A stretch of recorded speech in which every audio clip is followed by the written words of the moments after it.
welcome to another episode of It's a Lot with me, Abbie Chatfield, obviously. Duh, it'd be weird if you listened to who I was.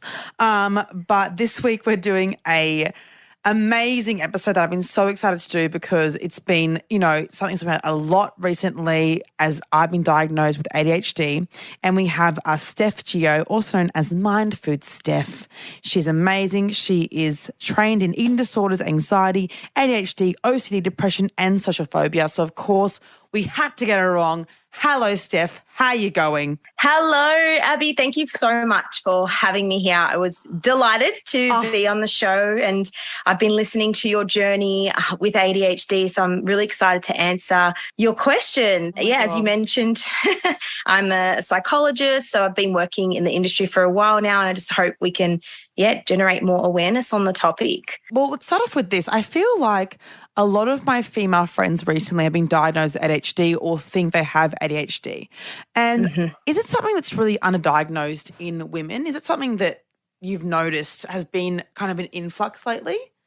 Yes, absolutely. And I think the influx of women recognizing that they may have it is due to lockdowns. I think working from home and being locked in the house, women were no longer able to kind of mask the difficulties they were having. And I think those difficulties really came out throughout lockdown. And I think that's one of the main reasons it sparked this massive sort of inquiry. Do I have ADHD? And there's so much on it I can't wait to go into. But yes, there is definitely a surge of people considering the diagnosis, particularly women. Yeah, because I feel like my mum's a teacher, right, a year 1 and 2 teacher. And when I told her I got diagnosed, she was kind of like, oh, yeah, but she was like, I never really thought about you having ADHD, but now that you tell me all the reasons why that you've been diagnosed, it makes complete sense. And she's an early childhood teacher. And I think it's because the symptoms that we're told ADHD manifests as, for little boys, kind of like being naughty and being not having good grades. Not this is overall, but in terms of what you think of being naughty, having bad grades, not paying attention, being, loud and almost like not violent, but disruptive. Even some of my personal friends from early high school have kind of been messaging me, not doubting me, being like, but you were so good at high school.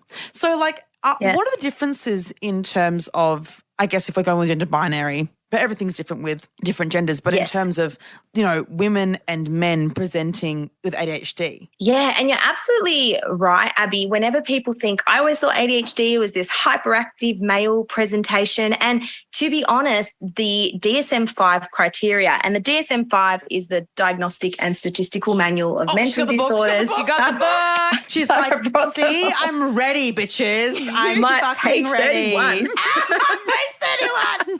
I love it. Bookmark. The criteria in this book was designed almost for hyperactive males. And for this reason, a lot of women have been marginalized because they haven't met that specific criteria. And over the years, the criteria has changed. So we used to know it as ADD, which was basically ADHD without the hyperactivity. However, now ADHD is one diagnosis with 3 subtypes, and women predominantly meet the inattentive subtype.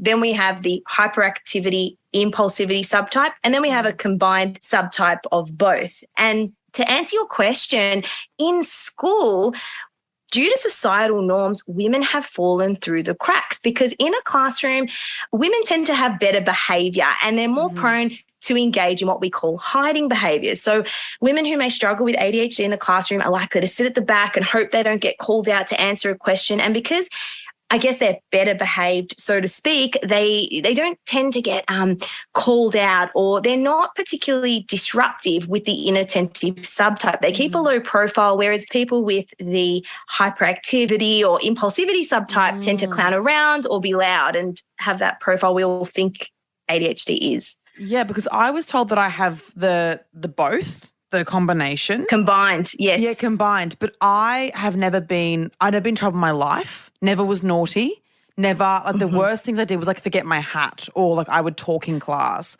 But I was never naughty because I think that I was always, I had a mum as a teacher, so I was very goody two-shoes. So it was hard to notice anything was wrong. And also I got straight A's, sometimes B's in my whole schooling. So people wouldn't believe that I had anything wrong with me. And it was kind of more like I'd be told by teachers that, you know, you have such potential. You could be so much, because you don't do homework, you don't do assignments the night before. You're getting A's doing assignments the night before, and you have such potential. And I think the criteria for having any sort of ADHD or any kind of mental health, is it a mental health condition? What is it classified as actually? Yeah, what is it? So ADHD, attention deficit hyperactivity disorder, it's a neurodevelopmental condition, which means you are born with it. You are born with it. Contrary to what people think, it's not a deficit in attention. It's difficulty regulating your attention. So someone who's neurotypical, they can sort of do different tasks throughout the day. They can divert their attention. Whereas someone with ADHD, it's either attention is random or it's hyperfixated on something. Yeah. And as you probably can imagine. Yeah. Yes. So like when you have this kind of, I guess, is it a neurodivergency? Yeah, neurodivergent is the other way people describe it, whereas people without ADHD may describe themselves as neurotypical. And as you said, the combined subtype is, and you can either have hyperactivity or impulsivity, but especially in women, we don't see a lot of, the hyperactivity is not so much in behavior. It's more just being talkative, chatty, sometimes inattentive. It's more sort of, just being chatty and that type of impulsivity. My entire career is talking, literally my entire career. I talk probably 15 hours a week, I think minimum, and I'm still like at lunch. So that makes complete sense. But yeah, I feel like no one really noticed anything because all it was, oh, you're so, and because also I was so busy. In year 12, I had 3 jobs because we had like some home issue things. So I was also working all the time. So kind of my lack of wanting to do assignments before the night before or before day of even sometimes was kind of like, oh, like she's going through things at home. So like she doesn't, there's no way she could do it. But, you know, in hindsight, then at uni, it was the same thing. It was like day before. And I would still get like a 6 or a 7. And all I would get was, it wasn't like, wow, how amazing you got a 6 when you did it the morning of that it was due. It was like, you have so much potential if only you applied yourself. And I would kind of think like, but I have applied myself in the most efficient way for me. So it's like I would end up feeling guilty. Even if I got a 6 or a 7, I'd feel like I hadn't earned that 6 or 7 because I feel like I should have been working for 6 weeks doing my, 1 week check-in, week 1 check-in going, I've done 10% of the assignment with my teachers and my tutors. And I'd be like, I was working full time. I'd think, shouldn't I be like praised for finish something morning of rather than being like, if only you put more effort in, you would have gotten straight 7. So is that something that is common to get really good marks, but to be kind of having this ADHD, these ADHD presenting behaviours and approaches to assignments and homework and exams even? Yeah, and it can be really damaging because, as you said, a lot of women describe their symptoms as not reaching their full potential in their career, or they feel they can't demonstrate their full capacity, or they feel they can't get on top of things no matter how hard they're trying. And you are trying as hard as your executive function allows, but you got to remember you're trying to deal with a neurotypical environment. Your environment isn't designed to meet your executive functioning barriers. And yes, you are doing well and getting a 6 or a 7. Imagine if you were thriving in an environment that was neurodivergent or set up in a way that helped you study. But yes, the issue is there's a lot of shame around the diagnosis and internalized shame because teachers, parents, they internalize these voices such as, oh, if only you applied yourself, or, you're not reaching your full potential. And that's why a lot of women hide or don't seek a diagnosis because of these internalized ideals that you're basically brought up with because of difference in your brain wiring. Yeah, and how you thrive and want to function. Like I had a few teachers who really understood me and really got that they would never check my homework ever, and they would be like, I know you're going to get an A, so it's fine. Like you're probably going to get, like you're fine. Like at my high school, we had very good teachers, I think. But there are some tutors, who would kind of be like, well, your 10% is none this week. And I'd be kind of like, I have a full-time job, babes. Like I'm working in my industry. I don't have time to think about this as well. And I want to kind of like decompress.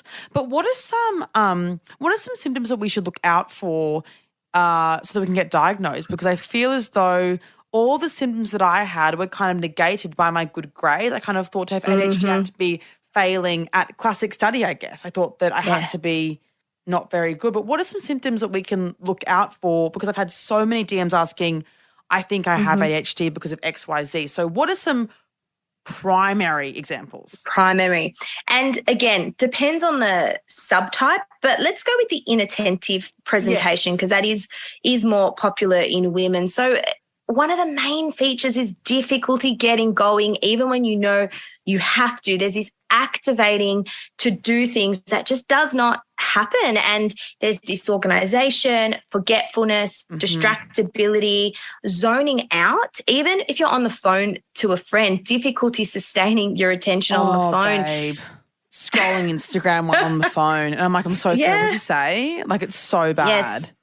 Yes. And that also comes with the misperception of time or being time blind. And people might say, oh, she's always late, or, you know, can't you just set a reminder? And it's really invalidating because it's an executive functioning problem. It's not I haven't tried that before kind of issue. So if you find you're missing time or time just goes, that's a big one. Emotional dysregulation, so struggling to regulate your emotions, is a big one. And like, what are some examples of that? Like getting angry quickly or getting upset, like crying? Like what's being very sensitive to criticism? Yeah, like, what are some examples?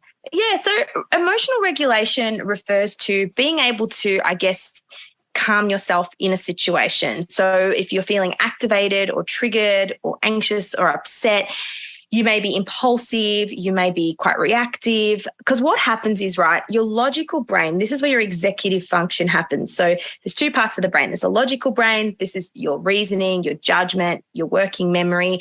And that part of your brain actually doesn't develop until you're 25. And what they've found is that part of the brain in people with ADHD is 30% slower to develop as well. So this is why sometimes people with ADHD may be labeled as immature or not, you know, act their chronological age.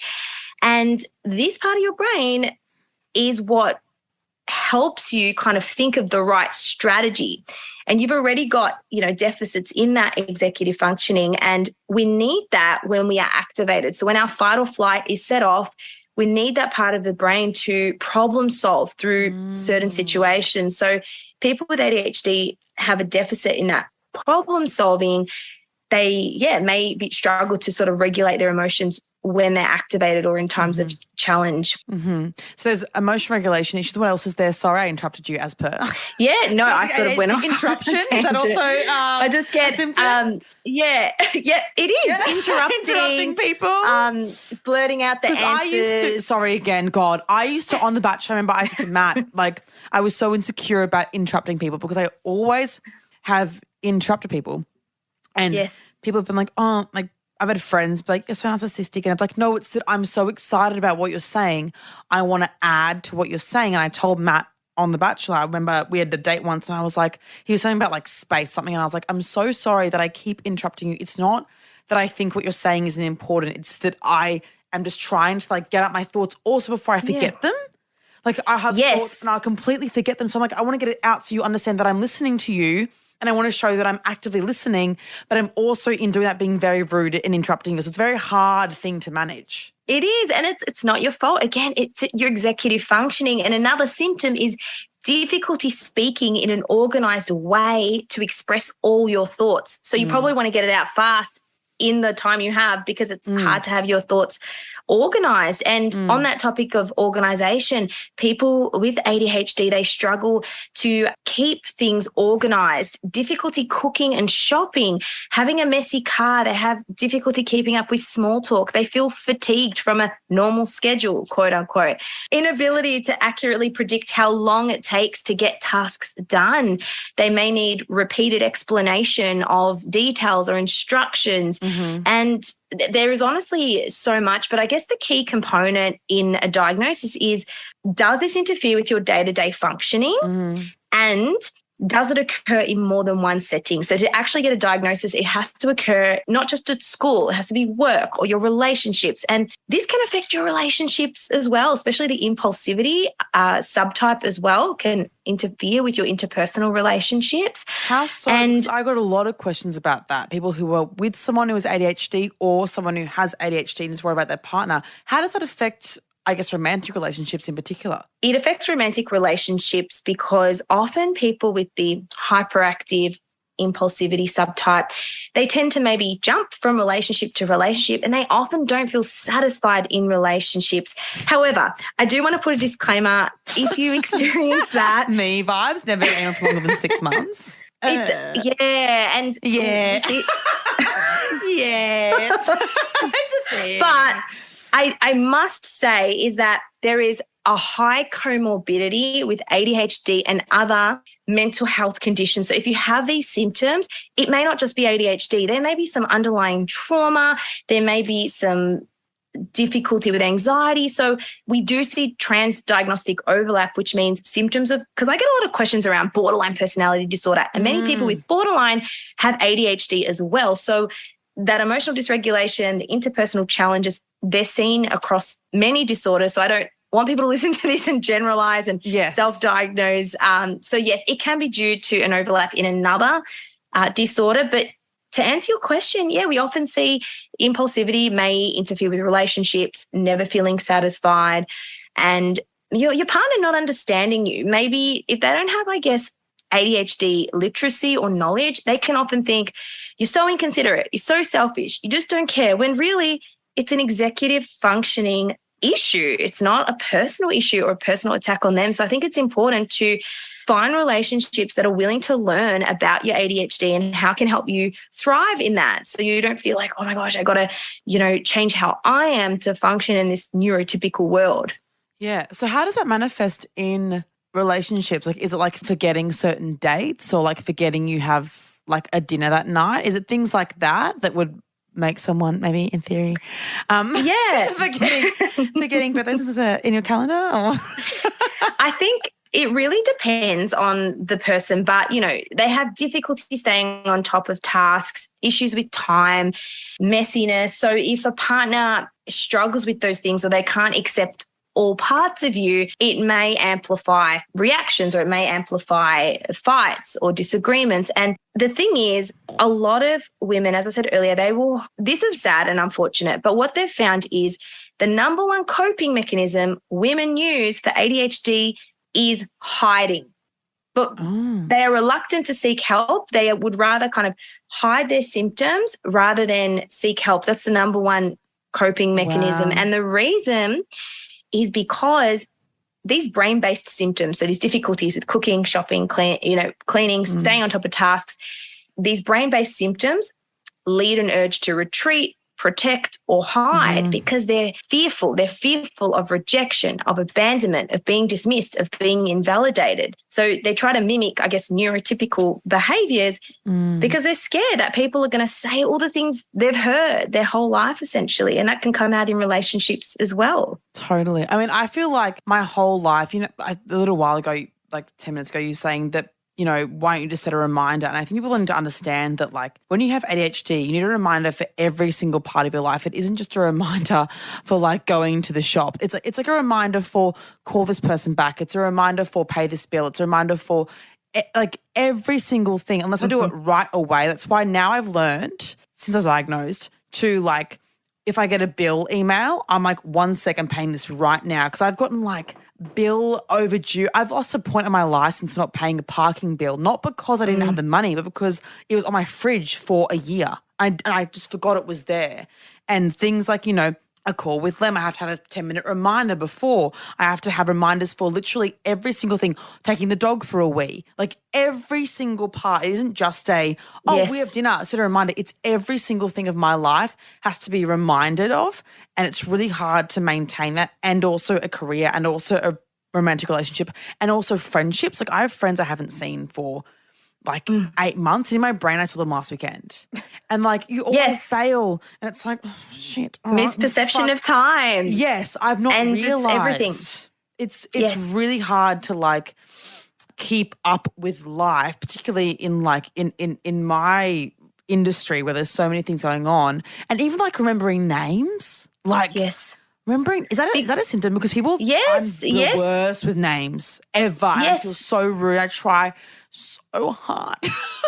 I know. And I go John. Then I go, oh, is it John or is it Josh? You know what I mean? Then I get anxious about the name being wrong. Then I get insecure about the name. Do you know what I mean? It's like a whole awful cycle of everything. You feel like you're always on eggshells, if that makes sense. Like someone's mad at you for something, being late, forgetting their name, forgetting what you have on the next day. You know, I don't know, like, oh, I forgot to bring my pen. Can I use a pen? Like everything is just like you're always in trub. Yeah, and when you're anxious, your frontal lobe flips and you can't actually access the information you need, and your frontal lobe is where your executive functioning happens. And this is where ADHD people struggle. So think of your executive functioning as your CEO of the brain. It's your working memory. So it's your memory in the moment. And that isn't working as efficiently as someone without ADHD. It's your emotional regulation, your processing speed. And so when you struggle with names and being on time and all of that, it's not you as a person trying to do that. The CEO of your brain is just different. And it's not different bad. It is just different. And I love this description where they call it the, invisible difficulty that people can't see from the outside.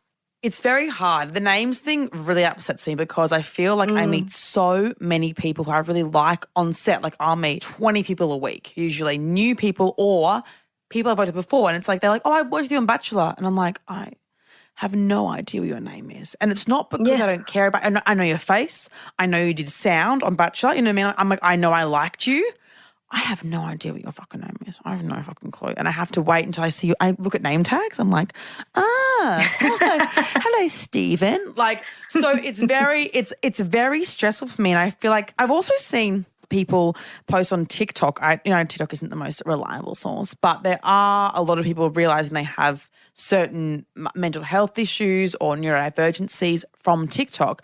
And I've seen someone list similarities in experience for people who have ADHD or are narcissists.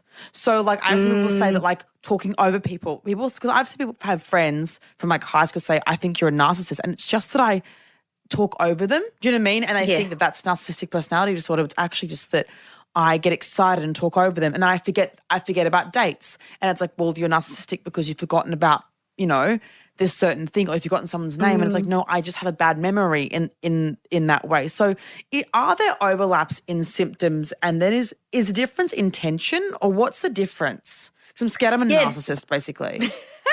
Long story short. If you're questioning if you're a narcissist and you feel scared of being one, you are probably more likely than not a narcissist, because the difference between a narcissist and someone who thinks they have it is worrying about it and thinking you have it and feeling bad. You said, I feel bad when I remember people's names, and you're not deliberately trying to do it to hurt people. So narcissism occurs on a spectrum, and on the far end of the spectrum, you got narcissistic personality disorder.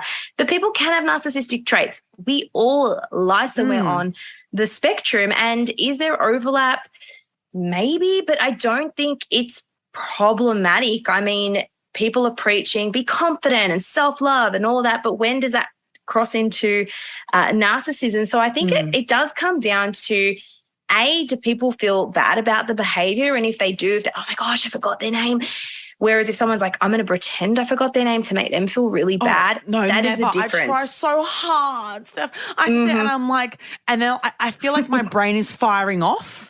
You know what I mean? Like I'm like, yes. Oh, what's your name? What's your name? What's your name? Even people that I work with every day, like on The Masked Singer, right? I would every day remind myself what everyone's, even like producers that I saw, they'd call me twice a day. And I'd be like, hey, I was too scared to say their name because I've forgotten that many names in my time that I'm scared to even say their names, which causes me to forget their names because I'm not saying their names.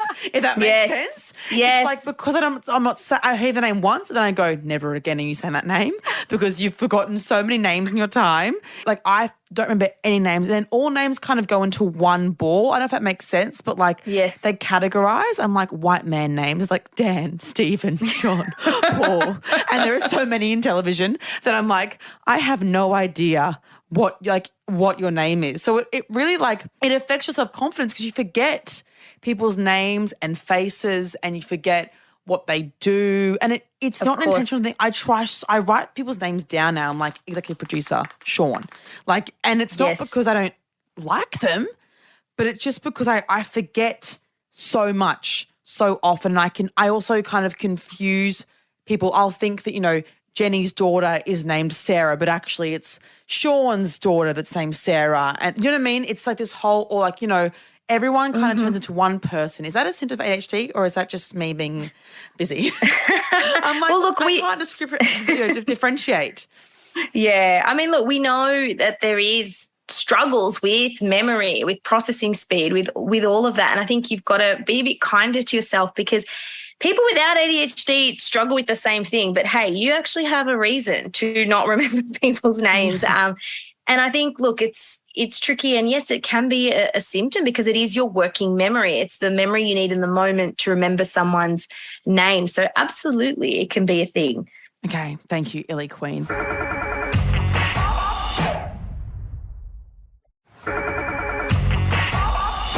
In terms of getting diagnosed, I had a really hard time being diagnosed and I was sort of scared to speak. I have a psychologist I've been going to for I think 2 years now and she's great. But I was nervous to talk to her about it because I felt like I wasn't diagnosed by a psychiatrist. Therefore, it would kind of be obsolete to speak to her about it, if that makes sense. I'd kind of be like, because I think that if I came to her being like, I have ADHD, she'd be like, okay, well, let's go to a psychiatrist next. You know what I mean? So it took me 18 months. I tried for so long to get an appointment. Then it was COVID. Then everyone was going to psychiatrists because of all the mental health conditions that, you know, came from lockdown and everyone's self-reflecting. And then I eventually got an appointment and it took, you know, an hour for him to go, yep, cool, you have ADHD, next to medication. But firstly, what is the first step to getting diagnosed? Should we tell our psychologists without getting an actual diagnosis that we think we have it, or what's the kind of process? It is extremely challenging to get a diagnosis in Australia, particularly, you know, in Melbourne where I am, but anywhere in Australia because no one in the public system deals with it. There is very little, if any, psychiatrists who will say bulk bill or who have availability. And there's no appointments. The doctors I work with who assess for it and who refer you, they're booked out to 2023. So number one, getting in with a psychiatrist is extremely challenging and it is expensive. Now, the reason you need to be diagnosed or you want to be diagnosed by a psychiatrist is because it is the only way you can get pharmacotherapy treatment. It's the only way you can get medication, which is the first line of treatment for ADHD. Yes, a psychologist can diagnose you with ADHD, but you cannot get medication unless your diagnosis comes from a psychiatrist, even a doctor. Doctors need what's called a letter of delegation, which is a letter of permission from a psychiatrist to prescribe dexamphetamines. As you said in one of the episodes on your show, it's a Schedule 8 drug. So a dexamphetamine needs a special type of letter from a psychiatrist, and getting into that appointment with the psychiatrist is challenging. So for people who think they may have ADHD or they want to start this journey, I would 100% recommend looking at some of the resources out there and seeing if you resonate. There is a great YouTube channel called How.to ADHD. This lady talks about it and it's fantastic. And if you think you have it, look out for it. Read some resources. And if you think you resonate, yes, go to your psychologist because you can book in for a psychiatrist and that appointment may be in months time. However, ADHD has a lot of comorbidities. And when I say comorbidities, what that means is 2 or more diagnoses or disorders that occur at the same time. We see such a high prevalence of people with ADHD also having bulimia, binge eating, substance use disorders, sexual trauma, PTSD. And what we recommend is up until the appointment with your psychiatrist, start to work on those other concerns, especially if you have a substance use disorder such as a drug addiction. a psychiatrist is not going to prescribe you dexamphetamine. So you can work on that other addiction until your appointment if you have one. Yeah, because I had to get, not only was it the year and a half trying to get an appointment, it was then, and this is fair enough, like when it's drugs that Schedule A, it makes sense. But then it was 3 months of trying to get my heart checked, get my urine checked for methamphetamine to make sure I wasn't on any other drugs that were, so I wouldn't just do this to get dexamphetamine. It was always other tests that then took 3 more months to get a dexamphetamine script. So yeah, it is really hard. I think the major issue is trying to get an actual appointment with a psychiatrist, because I had multiple referrals from my GP, who was so lovely, and I was just like, they were like, yeah, next appointment is June 2023. This is in January this year, and then even then, it's about $600. Like, yes. It's so expensive. It isn't like it's like, because psychology is what, $130 or something is mine every time I go, like with my rebate, which isn't cheap, but it isn't like it's like $600 is a whole week of pay for a lot of people. Like, it's a huge amount of money. It isn't just like $100. You can probably scrape it together if you save it up for $600 is like a car repayment. It's your rego. It is so many different things. So are there any other things that people can do? Obviously medication is probably the main way to deal with it, but are there any other resources that are free people can kind of go to? You've said how to ADHD, but are there any, I don't know, I mean, your Instagram I'm sure has a lot. There's, what can we trust and what can we trust, I guess? Well, I also just want to point out that psychiatrists, as you said, they are costly. They can be anywhere between $400 and $1,000 a session. But there is a letter called a 291. And what this is a letter that a doctor writes that actually gives you back $400 approximately on your appointment with a psychiatrist, but it's just a once-off. It's one appointment once a year. Oh, that's good. That gives you a rebate. Yes, and not many people know about it, but if your doctor is aware of it, they can refer you to a psychiatrist under a 291 and you will get $400 back from Medicare approximately. So just to, that might help people. That would help so many people that are listening right now. Yes.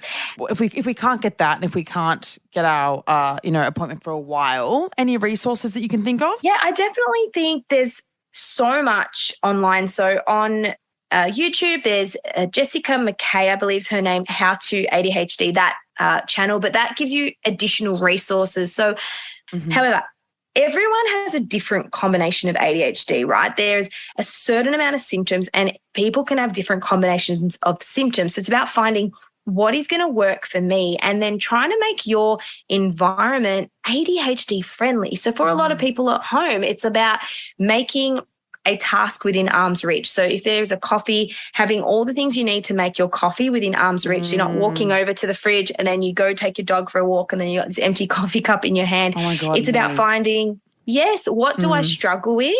And then making that ADHD friendly for yourself. So there's lots of TikTok accounts that I can provide you with later, give you some links to that. Show notes, yeah. Yeah, that have planners, or not a planner, not a book, but just a single piece of paper you can put on your fridge, which you tick off. And it, again, needs to be modified for everyone's unique challenges. But I think finding a psychologist or a therapist who has experience in ADHD is extremely important, and often a psychologist who is trauma informed, because we see a lot of comorbidity with ADHD and trauma as well. And yes, psychologists can be costly even with the rebate, but you also can find bulk billing psychologists as well in Australia. Yeah, for sure. I do want to talk about the statistics if you want to know. Yeah.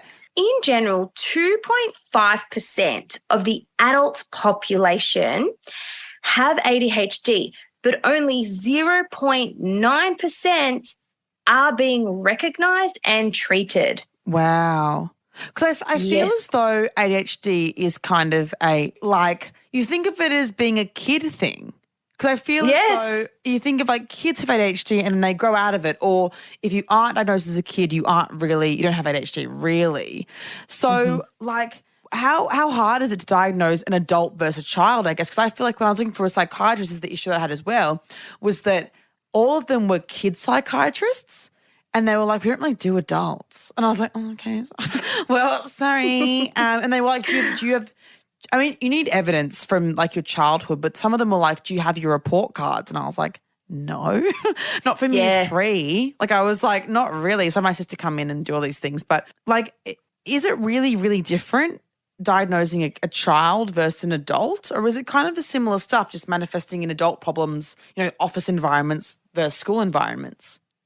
It's a great question because you're right. ADHD often presents in childhood, and when we are diagnosing it in adults, the person must have had symptoms at least around or before the age of 12. And what they've found is adult recall of past events or of ADHD symptoms in childhood is actually quite poor. So what we rely on is ancillary information. So what that means is we rely on speaking to parents, loved ones, to understand your behavior and get a picture from other people, or yes, report cards. But it is more pronounced in children, male children mostly, whereas, as we said, women children, they sort of, get good grades, or they might be less inattentive in class and be able to focus on their schoolwork. It just depends. Everyone is different. But in adult ADHD, the reason it can be challenging to diagnose is because women have learnt masking behaviour. They've learned how to mimic neurotypical behaviour that's socially acceptable, whereas kids don't really know that yet. So they're just being them, Right, yeah. But the issue is the masking behaviour, life stresses outweigh the masking, and it gets to a point in adulthood where you're like, I can't do this anymore. Something is not right because your coping is outweighed by the consequence. Right. Lem, did you have a question? Yeah, I forgot it as well. No, actually, no. She has ADHD. We all have ADHD. Everyone does. Is ADHD in any way a spectrum? So can you actually display some of these symptoms but not necessarily qualify to be diagnosed? And then you kind of like, because I feel like I might be, it's like me self-diagnosing. But yeah, because I feel like a lot of people would display these symptoms, but then it wouldn't be disrupting their lives, if that makes sense. Or they have learned how to deal with them in a way that, so yeah. Yeah. That is such a great question. And I guess it can be applied to anything, autism spectrum disorder, ADHD. And the answer is yes, you can have symptoms without meeting the full criteria. So with adults, they need 5 symptoms which are listed in the DSM-5 to meet a diagnosis. It also has to interfere with their day-to-day functioning, so either in their occupational or in their relationships or in their schooling, and it can't be better explained by something else. A lot of people who may get an ADHD diagnosis may also be up for, is it autism? Is it a learning disorder? Is it a learning difficulty? There's so much that could potentially explain the symptoms. So yes, you may have traits. I have traits. We all have traits, but it doesn't mean we have the disorder unless we meet the full criteria. And another thing, if you have trouble regulating attention, it also means that you can be really obsessed with one task and not be able to move on to another task as well, right? Like this would be my issue. I would say, like, if I'm making music or I'm editing a podcast, sometimes I would just be like, oh, 5 hours have passed by. And like hyperfixation, is it called? Yeah, I haven't eaten. I didn't realize I needed to go to the bathroom. Like, is that kind of also on the other? I have an issue eating as well then. Like I genuinely forget to eat until I'm almost about to pass out. Then I go, oh my God, everyone goes, and I'm like, no, I am concerned because it's 4 p.m. and I haven't eaten all. How many times do I went to the podcast and go, fuck, I haven't eaten today, Lem. Like, well, that's why I get you the nummies, Abbie. She gets me nummies when I come into studio. I always have, I have food there because I go, I'm going to pass out. That's why Lem now gets me lollies and stuff at work because I'm going to pass out.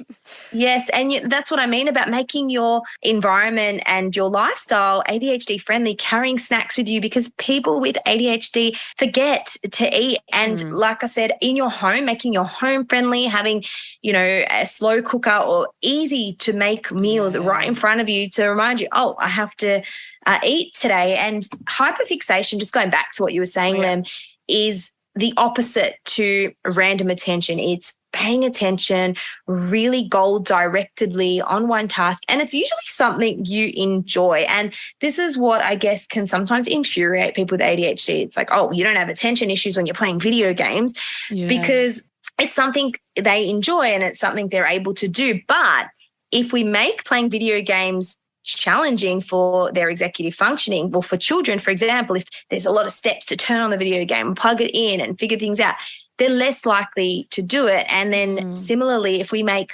tasks that we want kids or adults to do easier, then they're more likely to do it. But if there's a lot of steps and a lot of executive functioning involved, you're less likely to do that task. Yeah, totally. Like with this podcast art for this show, I sat up till like 4 o'clock just drawing it on my silly little computer because I was obsessed with it. But I can't go downstairs to get groceries because my car's too hard to get out of the car park. You know what I mean? Like I'm like, oh, there you go. It's too hard. Turn.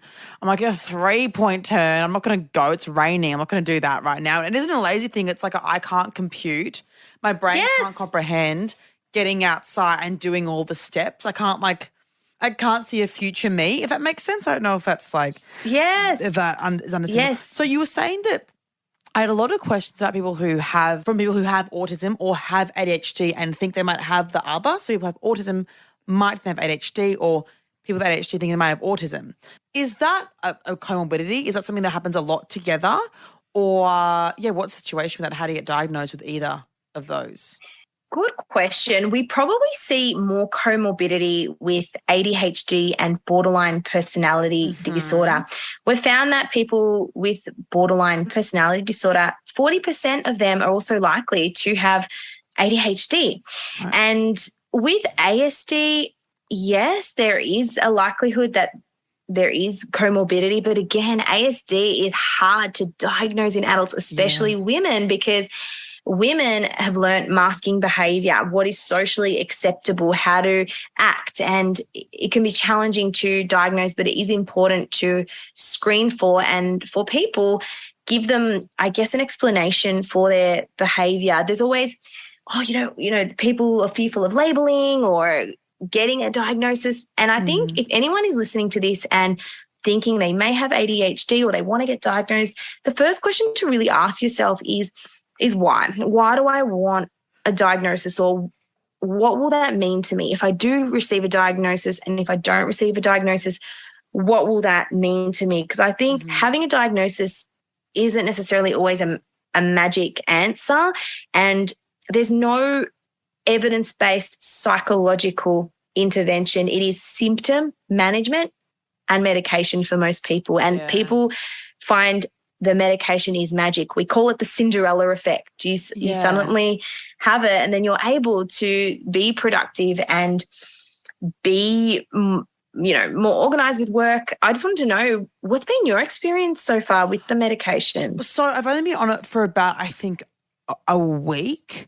And the first day I was like not well. Like I had it when I was filming. So I was like, okay, I'm just going to keep a script until I have a day off work. And then I realized I don't have a day off work until like August.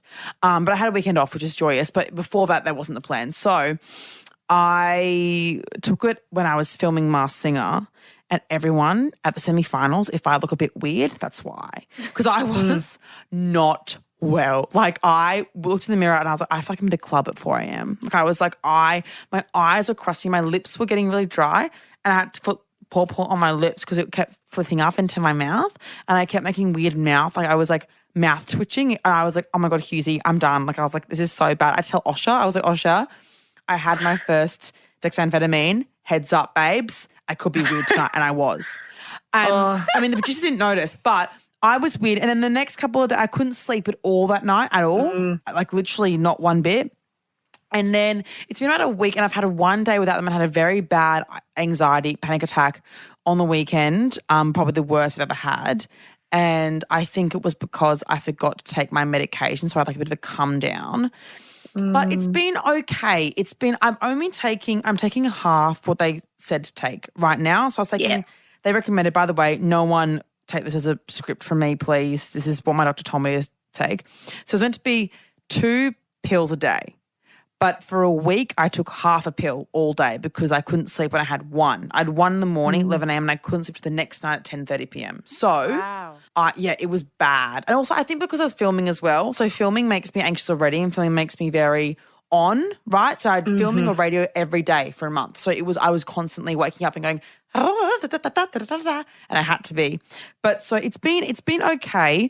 I haven't noticed any big difference in like my symptoms. I have noticed, I don't know if it's placebo, but I have been able to organize things. Like, for example, when my friends have texted me saying it's my birthday, August, whatever, I've been able to go, I'll put it into my calendar now. So I've been able to manage my life to suit my symptoms better, if that makes sense. I haven't had less symptoms, but I've had the ability to go, great, well, let's block out that time that weekend, then let's book a flight right now. So I'm maybe more aware to be able to function rather than lack of symptoms. It's more I'm able to preempt the symptoms, if that makes sense.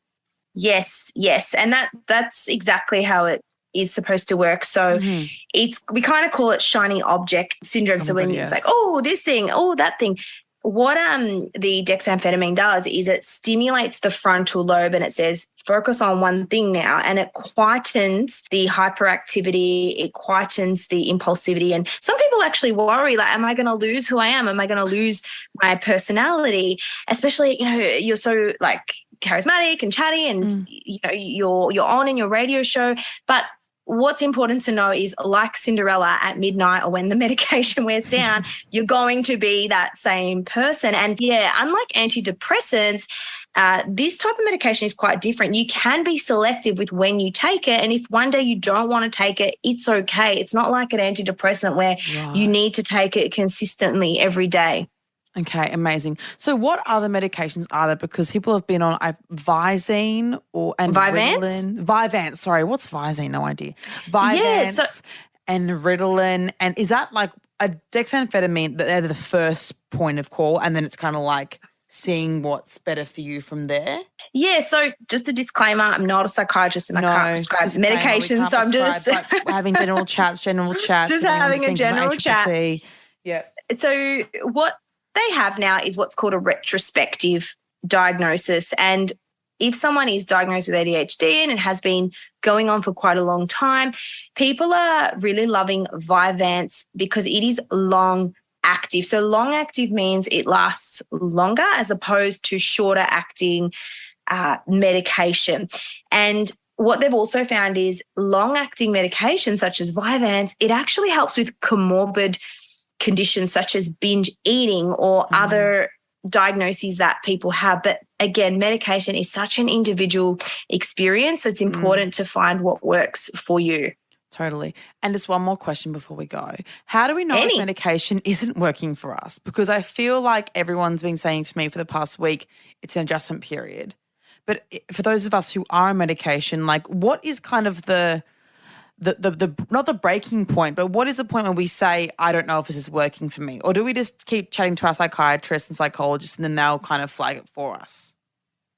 That's a really important question because, yes, I think there's a lot of pressure or comments that just wait, just give it time, it's going to be okay. But I think if you find being on the medication doesn't enhance your life in any way or doesn't allow you to function better and you've experienced this for a prolonged period of time, then yes, definitely chat to your psychiatrist about it. Or if you're having really adverse side effects that just the juice isn't worth the squeeze, that may be when it may be worth speaking to your psychiatrist about as well. But I think it's important to point out is it needs to be used in conjunction with psychological therapy or in conjunction with modification of your environment or strategies or skills. If you just do it alone and you're not trying to put things in your calendar or, set your timers or whatever, it's probably not going to feel as effective as it could. It's not like a miracle cure. It's just something to like kind of enhance, make things a bit better, right? Amazing. Well, Steph, I loved talking to you. Like I could talk to you for hours. You were so amazing. Everyone follow Mind Food Steph on Instagram. And anything else you want to plug?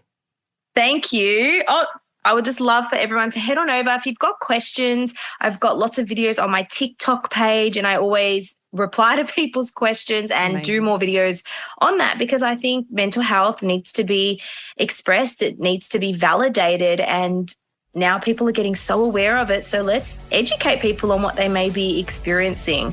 Absolutely. Well, the links to your Instagram and your TikTok will be in our little show notes. So thank you so much, Steph. You're amazing. Thank you so much. Thanks for having me.